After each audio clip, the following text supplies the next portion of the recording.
श्री परमात्मने नमः। ओम अद्वितीयोऽध्याय।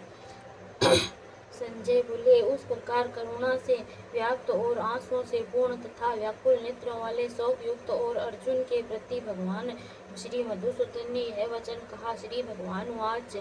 श्री भगवान बोले, हे अर्जुन, तुझे इस असमय में यह मोह किस हेतु से प्राप्त हुआ है? क्योंकि न तो तू यह श्रेष्ठ पुरुषों द्वारा आचरित है और न स्वर्ग को देने वाला है और न कीर्ति को करने का वाला ही है। इसलिए हे अर्जुन, नपुंसकता को मत प्राप्त हो, तुझ में यह उचित नहीं जान पड़ती। हे परम तप, हृदय की तुच्छ दुर्बलता को त्याग कर युद्ध के लिए खड़ा हो जा। अर्जुन वाच। अर्जुन बोले, हे मधुसूदन, मैं रणभूमि में इस प्रकार बाणों से भीष्म पितामह और द्रोणाचार्य के विरुद्ध लड़ूंगा, क्योंकि हे रिसूदन, वे दोनों ही पूजनीय है। इसलिए इन महानुभाव गुरुजनों को न मारकर मैं इस लोक में भिक्षा का अन्न भी खाना कल्याणकारक समझता हूँ, क्योंकि गुरुजनों को मारकर भी इस लोक में रुधिर से सने हुए अर्थ और काम रूप भोगों को ही तो भोगूंगा, और न हम यह भी नहीं जानते कि हमारे लिए युद्ध करना और न करना इन दोनों में से कौन सा श्रेष्ठ है, अथवा यह भी नहीं जानते कि उन्हें हम जीतेंगे या वो हमको जीतेंगे। और जिनको मारकर हम जीना भी नहीं चाहते, वे ही हमारे आत्मीय धृतराष्ट्र के पुत्र हमारे मुकाबले खड़े हैं। इसलिए कायरता रूप दोष से उपहत हुए स्वभाव वाला तथा धर्म के विषय में मोहित चित हुआ मैं आपसे पूछना चाहता हूँ कि जो साधन निश्चित कल्याणकारक हो वह मेरे लिए कहिए, क्योंकि मैं आपका शिष्य हूँ। इसलिए आपके शरण में हुए मुझको शिक्षा दीजिए, क्योंकि भूमि में निष्कटक धन धान्य संपन्न राज्य को और देवताओं के स्वामी बने को प्राप्त होकर मैं भी उस उपाय को नहीं देखता हूँ जो मेरी इंद्रियों के सुखाने वाले शोक को दूर कर सके। संजय वाच। संजय बोले, हे राजन, इंद्रा को जीतने वाले अर्जुन अंतर्यामी श्री कृष्ण महाराज के प्रति इस प्रकार कहकर फिर गोविंद भगवान से युद्ध नहीं करूंगा यह स्पष्ट कहकर चुप हो गए।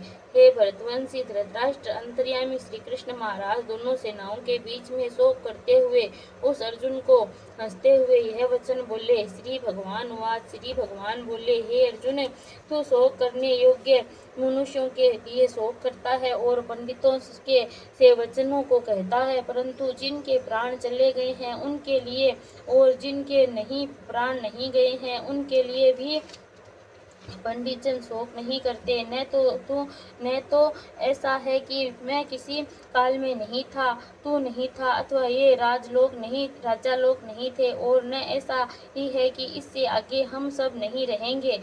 जैसे जीवात्मा की इस देह में बालकपन, जवानी और वृद्धावस्था होती है, वैसे ही अन्य शरीर की भी प्राप्ति होती है। उस विषय में धीर पुरुष मोहित नहीं होता है। कुंती पुत्र, सर्दी गर्मी और सुख दुख देने वाले इंद्रिय और विषयों के सहयोग तो उत्पत्ति विनाशील और अनित्य है।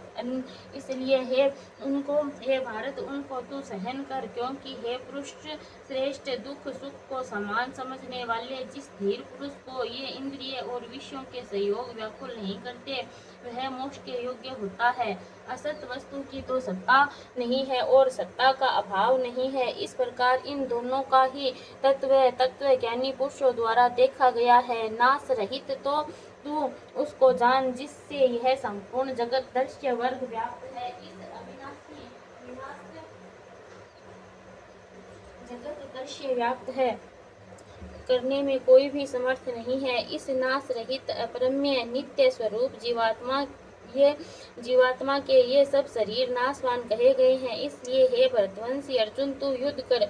जो इस आत्मा को मारने वाला समझता है तथा जो इसको मरा मानता है, वे दोनों ही नहीं जानते, क्योंकि यह आत्मा वास्तव में न तो किसी को मारता है और न किसी के द्वारा मारा जाता है। यह आत्मा किसी काल में न तो जन्मता है और न मरता ही है, तथा न यह उत्पन्न होकर फिर होने वाला ही है, क्योंकि यह अजन्मा, नित्य, सनातन और पुरातन है। शरीर के मारे जाने पर भी यह नहीं मारा जाता। हे प्रथापुत्र अर्जुन, जो पुरुष इस आत्मा को नाश रहित, नित्य, अजन्मा और अव्यय जानता है, वह पुरुष कैसे किसको मरवाता है और कैसे इसको मारता है। जैसे मनुष्य पुराने वस्त्रों को त्याग कर दूसरे नए वस्त्रों को ग्रहण करता है, वैसे ही जीवात्मा पुराने शरीरों को त्याग कर दूसरे नए शरीरों को प्राप्त होता है। इस आत्मा को शस्त्र नहीं काट सकते, इसको आग नहीं जला सकती, इसको जल नहीं गला सकता और वायु नहीं सुखा सकता, क्योंकि यह आत्मा अक्षेद है, यह आत्मा आदा है, अखलेद और निसंदेह अशोष्य है, तथा यह आत्मा नित्य सर्वव्यापी अचल स्थिर रहने वाला और सनातन है। यह आत्मा अव्यक्त है, यह आत्मा अचिंत्य है और यह आत्मा विकार रहित कहा जाता है। इससे हे अर्जुन, इस आत्मा को उपयुक्त प्रकार से जानकर तू शोक करने को योग्य नहीं है, अर्थात तू शोक करना उचित नहीं है, अर्थात तुझे शोक करना उचित नहीं है, किंतु तू इस आत्मा को सदा जन्मने वाला तथा सदा मरने वाला मानता है, तो भी हे महाबाहो, तू इस प्रकार शोक करने को योग्य नहीं है, क्योंकि इस मान्यता के अनुसार जन्मे हुए की मृत्यु निश्चित है और मरे हुए का जन्म निश्चित है। इससे भी इस प्रकार उपाय वाले विषय तू शोक करने को योग्य नहीं है। हे अर्जुन, संपूर्ण प्राणी जन्म से पहले अप्रकट थे और मरने के बाद भी अप्रकट हो जाने वाले हैं, केवल बीच में प्रकट होकर प्रकट है। फिर ऐसी स्थिति में क्या शोक करना। कोई एक महापुरुष ही इस आत्मा को आश्चर्य की भांति देखता है और वैसे ही दूसरा कोई महापुरुष ही इसके तत्व का आश्चर्य की भांति वर्णन करता है, तथा दूसरा कोई अधिकारी पुरुष ही इसे आश्चर्य की भांति सुनता है और कोई तो सुनकर भी इसको नहीं जानता। हे अर्जुन, यह आत्मा सबके शरीरों में सदा ही अवश्य है, इस कारण संपूर्ण प्राणियों के लिए तू शोक करने योग्य नहीं है, तथा अपने धर्म को देखकर भी तू भय करने योग्य नहीं है, अर्थात तुझे भय नहीं करना चाहिए, क्योंकि क्षत्रिय के लिए धर्म युक्त युद्ध से बढ़कर दूसरा कोई कल्याणकारी कर्तव्य नहीं है।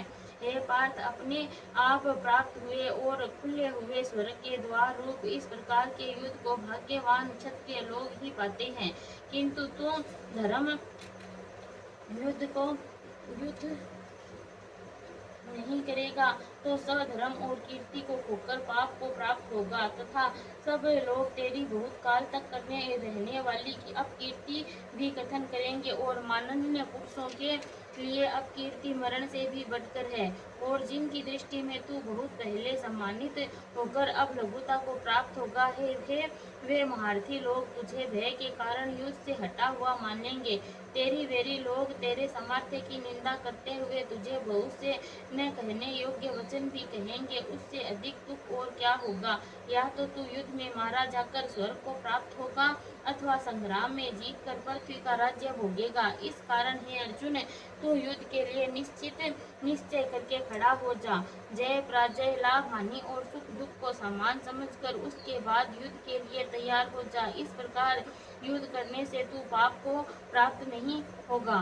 हे पार्थ, यह बुद्धि तेरे लिए ज्ञान योग के विषय में कही गई है, अब तू इसको कर्म योग के विषय में सुन। जिस बुद्धि से युक्त हुआ तू कर्मों के बंधन को भली भांति त्याग देता है, अर्थात स्वर्था नष्ट कर डालेगा।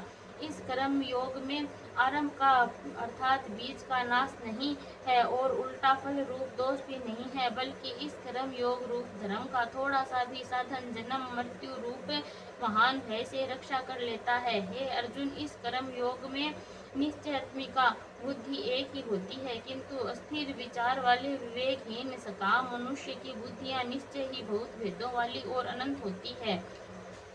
हे अर्जुन, जो भोगों में तन्मय हो रहे हैं, जो कर्म फल के प्रशंसक वेद वाक्यों में ही वृत्ति रखते हैं, जिनकी बुद्धि में स्वर्ग ही परम प्राय वस्तु प्राप्य वस्तु है और जो स्वर्ग से बढ़कर दूसरी कोई वस्तु ही नहीं है, ऐसा कहने वाले हैं, वे अविवेकी जन इस प्रकार की जिस पुष्पिक पद अर्थात दिखाऊ शोभा युक्त वाणी को कहा करते हैं, जो कि जन्म रूप कर्म फल देने वाली एवं भोग तथा ऐश्वर्य की प्राप्ति के लिए नाना प्रकार की बहुत सी क्रियाओं का वर्णन करने वाली है। उस वाणी द्वारा जिनका चित्त हर लिया गया है, जो भोग और ऐश्वर्य में अत्यंत आसक्त है, उन पुरुषों की परमात्मा में निश्चयात्मिका बुद्धि नहीं होती। हे अर्जुन, वेद उपयुक्त प्रकार से तीनों गुणों के कार्य रूप समस्त भोगों एवं उनके साधनों का प्रतिपादन करने वाले हैं। इसलिए तू उन भोगों एवं उनके साधनों में आसक्तिहीन, हर्ष शोकादि द्वंद्वों से रहित नित्य वस्तु परमात्मा में स्थित योग क्षेम को न चाहने वाला और स्वाधीन अंतःकरण हो। अब सब ओर से परिपूर्ण जलाशय के प्राप्त हो जाने पर छोटे जलाशयों में मनुष्यों का जितना प्रयोजन रहता है, परमा को तत्व से जानने वाले का ब्राह्मण का समस्त वेदों में उतना ही प्रयोजन रह जाता है। तेरा कर्म करने में ही अधिकार है, उसमें फलों में कभी नहीं। इसलिए तू कर्मों के फलों का त्याग हेतु मत हो जा। तेरी कर्म न करने में भी आसक्ति न हो। हे धनंजय, तू आसक्ति को त्याग कर तथा सिद्धि और असिद्धि में समान बुद्धि वाला होकर योग में स्थित हुआ कर्तव्य कर्मों को कर। समत्व ही योग कहलाता है।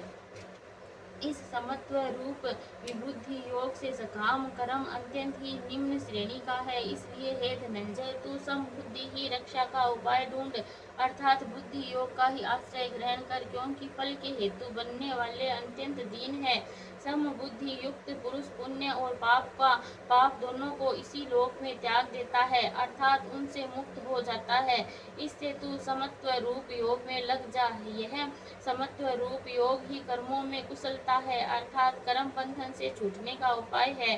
क्योंकि समबुद्धि से युक्त ज्ञानी जन कर्मों से उत्पन्न होने वाले फल को त्याग कर जन्म रूप बंधन से मुक्त हो निर्विकार परम पद को प्राप्त हो जाते हैं। जिस काल में तेरी बुद्धि मोह रूप दलदल को भली भांति पार कर जाएगी, उस समय तू सुने हुए और सुनने में आने वाले इस लोक को परलोक संबंधी सभी भोगों से वैराग्य को प्राप्त हो जाएगा।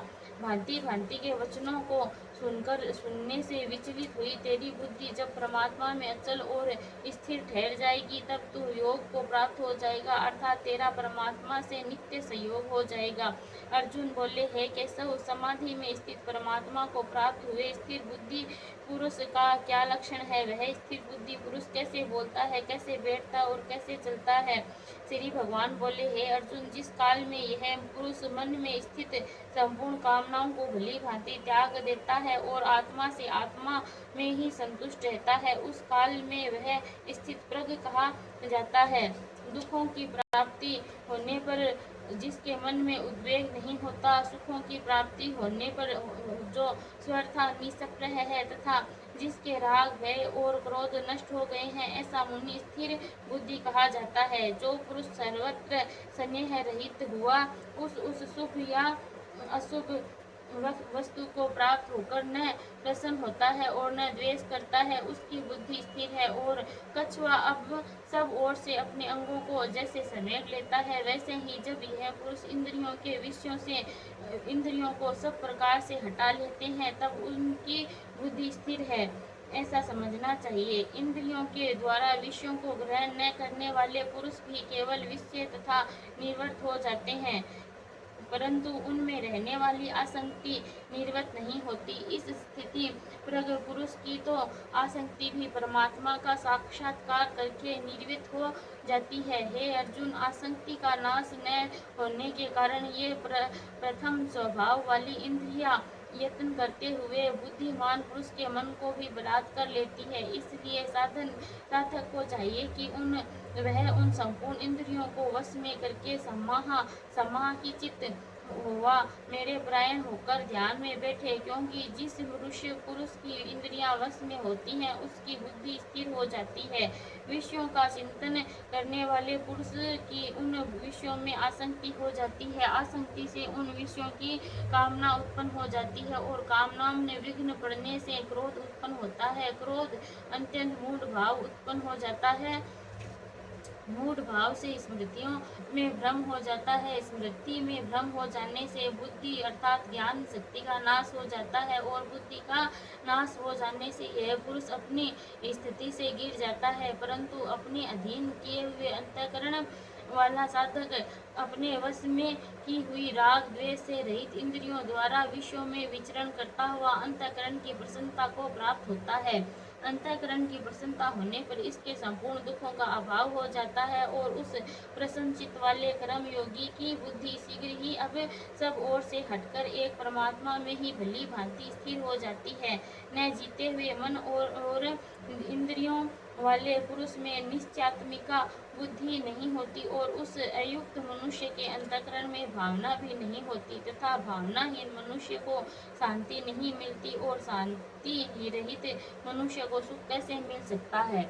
क्योंकि जैसे जल में चलने वाली नाव को वायु हर लेती है, वैसे ही विश्व में विचरती हुई इंद्रियों में से मन जिस इंद्रिय के साथ रहता है वह एक ही इंद्रिय इस अयुक्त पुरुष की बुद्धि को हर लेती है। इसलिए हे महाबाहो, जिस पुरुष की इंद्रियां इंद्रियों के विषयों से सब प्रकार निग्रह की हुई है, उसी की बुद्धि स्थिर है। संपूर्ण प्राणियों के लिए जो रात्रि के समान है, उस नित्य ज्ञान स्वरूप परमात्मा की प्राप्ति में स्थिति प्रज्ञ योगी जागता है और जिस नाशवान सांसारिक सुख की प्राप्ति में सब प्राणी जागते हैं, परमात्मा के तत्व को जानने वाले मुनि के लिए वह रात्रि के समान है। जैसे नाना नदियों के जल सब ओर से परिपूर्ण अचल प्रतिष्ठा वाले समुद्र में उसको विचलित न करते हुए ही समा जाते हैं, वैसे ही सब भोग जिस स्थित प्रज्ञ पुरुष में किसी प्रकार का विकार उत्पन्न न किए बिना ही समा जाते हैं, वही पुरुष परम शांति को प्राप्त होता है, भोगों को चाहने वाला नहीं होता। जो पुरुष संपूर्ण कामनाओं को त्याग कर ममता रहित, अहंकार रहित और स्पृहा रहित हुआ विचरता है, वही शांति को प्राप्त होता है, अर्थात वह शांति को प्राप्त है।